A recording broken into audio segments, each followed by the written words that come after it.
Waktu itu saya menolak itu alasannya simple, karena nggak ada gagasan ya mau seperti apa. Mungkin salah saya waktu itu adalah lebih mengedepankan logika, tapi tidak mengerti perasaan. Tahun 2009. Siapa yang menentang itu? Kunaon Gus Dur apa Gus Dur tersopan Gus Dur. Kita penguruskan Persib, saya temikir deui langsung isu kadana berangkat press conference eta.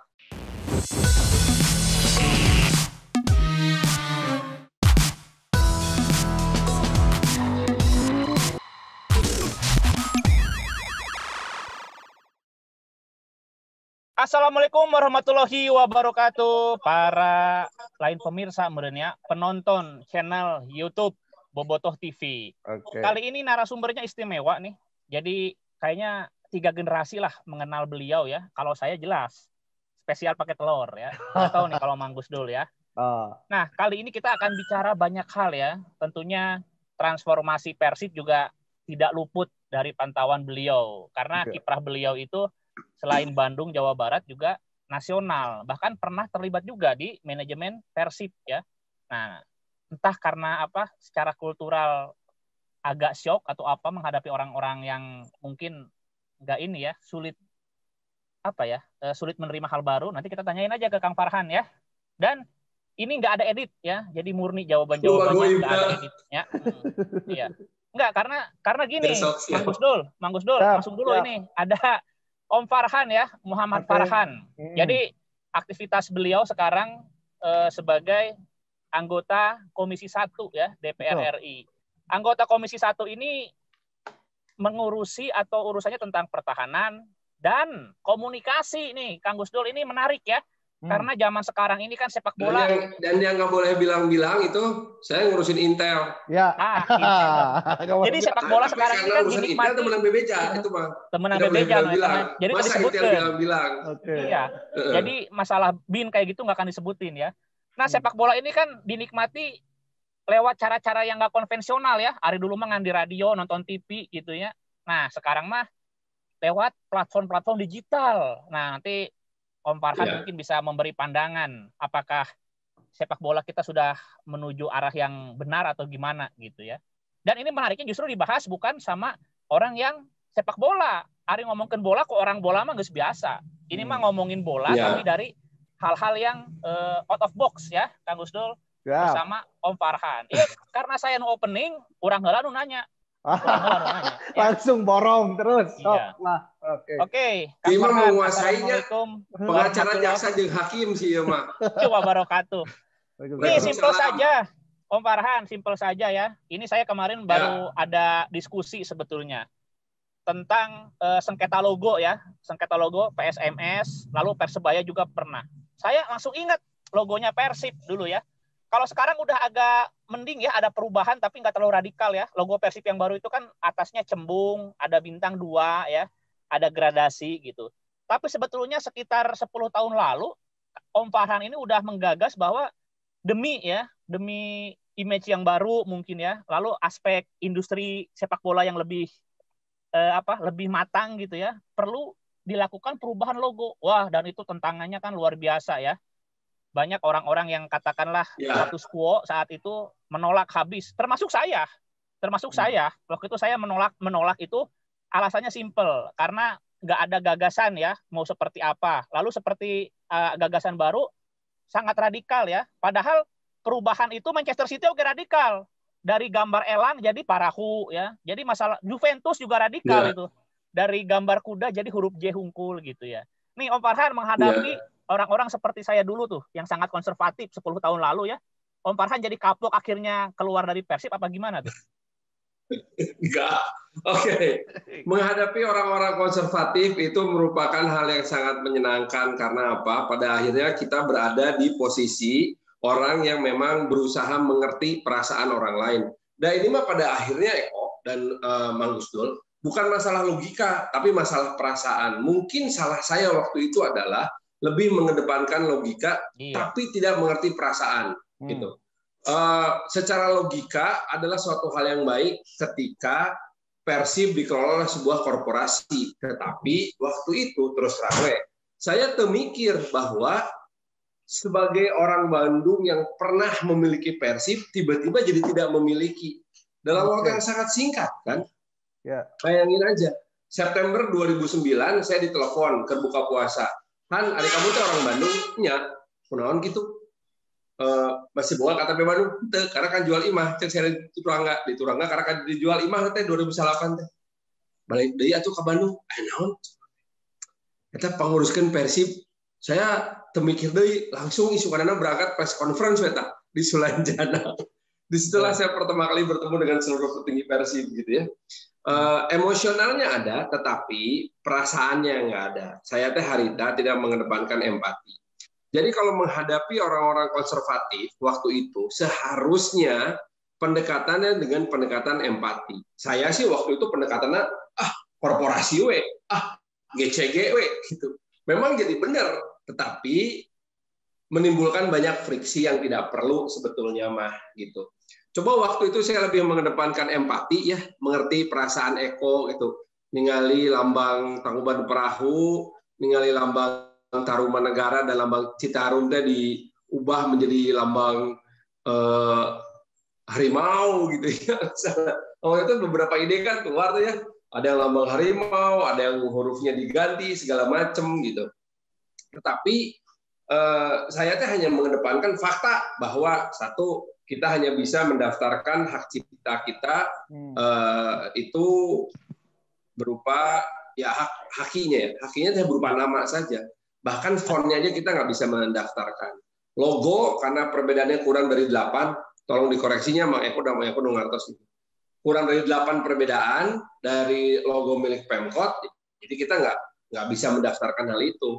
Akibatnya apa? Secara korporasi itu kita teh rugi loh, karena kita tidak mungkin bisa melakukan istilah nanti nggak bisa diklaim, nggak bisa melakukan monetasi. Namun monetasi itu kan bahasa kerena, mun bahasa baru mah itu bisa dibatikan logo teh. Gitu. Betul. Tapi kan kita tahu sendiri bahwa pada akhirnya logo itu salah satu aset yang harus dimiliki oleh Persib gitu.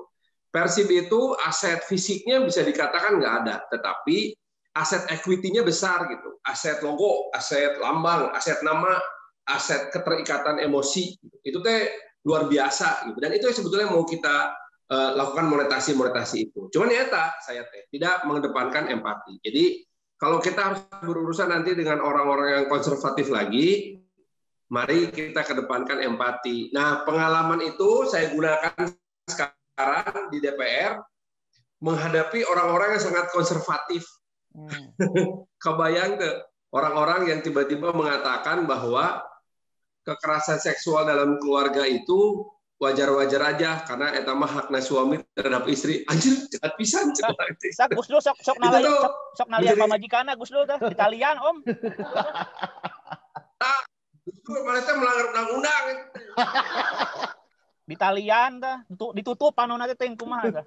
Oke, sengaja meuli heula. Eta gara-gara sok nonton beberapa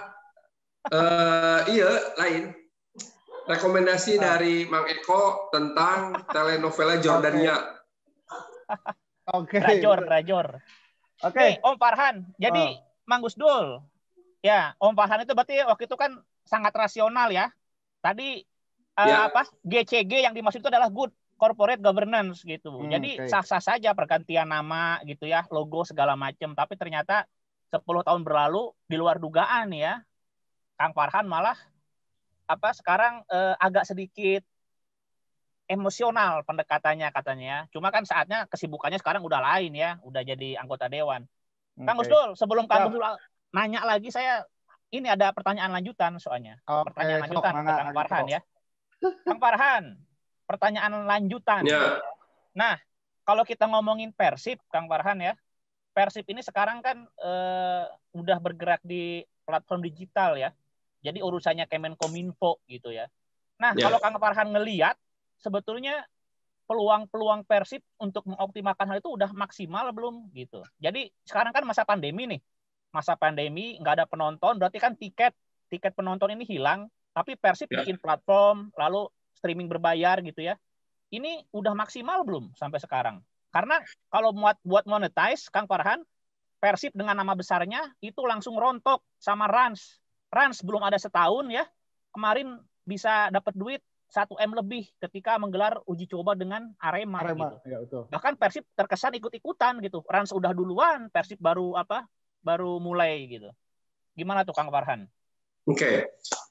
Kalau kritik saya terhadap Persib dari sejak pertama kali kita membuat platform digital, bayangin aja tahun 2009 itu ketika kita mengajukan izin, ya persetujuan lah dari pemegang saham gitu ya untuk membuat website, langsung ditentang. Karena nah cina internet, usina mau goreng hungkul.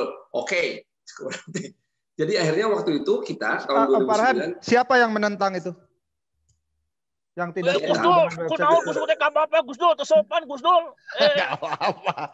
Dia nanya aja. Si Gus Dul nanyainnya gitu. Nah, ya pengen tahu kan penasaran. Memang mungkin di rumahnya belum ada wifi Nah, jadi dia menentang itu yang tidak punya wifi langsung menentang. Ngapain bikin website seperti itu? Karena isinya buat menjelek-jelekan aja. Gitu. Nah, jadi akhirnya kita bikin tanpa seizin pemegang saham. Udah kita siapin aja dulu, kita beli semua hal-hal teknisnya. Ketika akhirnya diyakinkan bisa, baru pada tahun 2000 kelahnya kita mulai punya itu 2013 kita baru mulai punya sosial media, kebayang? Nah, tapi ketika menjalankan sosial media itu pun akan terasa sekali kita pendekatannya sangat konservatif gitu. Akun Persib itu kan sebetulnya pemegang dan pembuatnya bukan Persib. Baik yang Twitter maupun yang Instagram ataupun yang Facebook gitu. Tetapi pemiliknya adalah teman-teman ya, pribadi-pribadi kan. Betul. Kita melakukan pendekatan legal. Ketika melakukan pendekatan legal, mau nggak mau mereka harus menyerahkan. Gitu. Karena kalau tidak akan berurusan dengan masalah hukum. Eko pasti ngerti banget masalah itu. Nah, akibatnya apa? Akibatnya kita kemudian pendekatannya sangat konservatif, sangat konservatif. Nah, platform digital ini adalah sebuah platform media yang sangat ditentukan oleh karakter pemilik. Jadi karakter drivennya itu karena sapisan gitu. Ketika pemiliknya ternyata wah edan gitu, pokoknya mah biarkan di digital gitu, maka digitalnya pasti bagus. Rans mah tidak heran karena bagaimanapun juga Rans itu bisnisnya di awal digital, ya. Tapi lamun Rans tiba-tiba diberi, oke Rans kalau gitu lu bisa nggak running pabrik kaos Siga Sportama gitu, tentang terus, ya belum tentu gitu. Kita berhasil mendapatkan memonetasi si Michael Essien, ngajual kaos nahungkul anu resminya 10M. Kita teh padahal lo mau nubajakan, ya. Nah, nubajakan tadi itu. Nu resmi nahungkul 10M.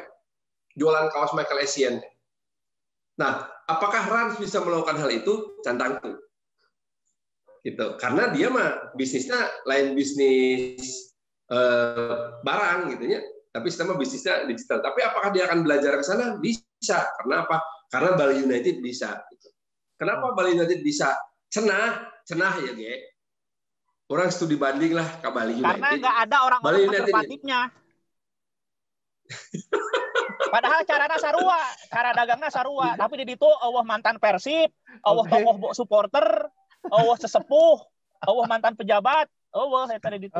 Mulai dari nol. Kalau Bali United benar-benar mulai dari nol. Dari stadion yang nggak pakai, dari pemilik yang lama kan Pusam ya. Ya. Bahkan sahamnya juga bisa dimiliki oleh umum, Om. Kalau nggak salah Kang Farhan. Sahamnya udah. Ya, jadi Pusam ini kan dibeli dengan harga lumayan tinggi ya. Hampir $2 juta waktu itu teh. Tahun 2014 teh hampir $2 juta. Itu 100% dimiliki oleh si PT Bali. Nggak ada sisa-sisa. Dan hanya dikasih waktu setahun untuk transisi. Setelah itu kebut dan benar kata Eko tadi, semua caranya persis sama yang dilakukan sama Persib. Tapi kalau Persib memang saya termasuk mengikuti dan mendorong waktu itu pertama kali presentasi Mandiri Sekuritas memberikan presentasi tentang rencana go publiknya Persib. ditentang kabehan. Oke. Karena menurut para pemegang saham, namun dijual ke publik, kumaha lamun diborong ke Persija. Ya kita nggak bisa jawab. Memang secara normatif mah mungkin aja gitu ya, secara teori mah dibeli sama Persija. Ya. Tapi kan pada prakteknya nggak mungkin. Iya betul. Ya. Ya. Kayak sekarang Bali United gitu udah melantai di bursa, memang ada orang Arema yang mau beli, nggak ada. Ya gitu. Nah, hal ini menunjukkan bahwa sebetulnya pendekatan-pendekatan yang kita mau lakukan itu adalah pendekatan lebih emosional. Kenapa digitalnya ke sana sehingga pipiluun hungkul Persib deh gitu. Untuk melakukan terobosan-terobosan. Karena memang karakter pengelola dan pemiliknya adalah karakter-karakter yang sangat konservatif. Sangat konservatif gitu. Nah, harus kialah saya studi banding juga ke Bali United, tinggal kantornya di Jakarta, genep lantai, esina tim digital hungkul.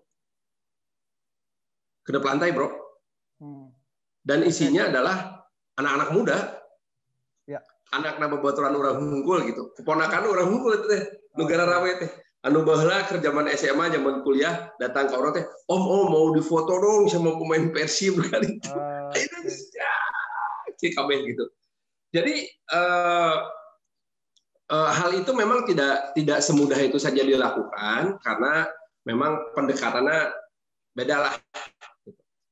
Siga lamun di Inggris ngabandingkeun naon atau konya ngabandingkeun Manchester City jeung perubahan di Tottenham Hotspur misalnya. Wah, Tottenham Hotspur juga itu perubahannya susah pisan padahal di London dan saya Chelsea anu nunjukkeun perubahan anu luar biasa.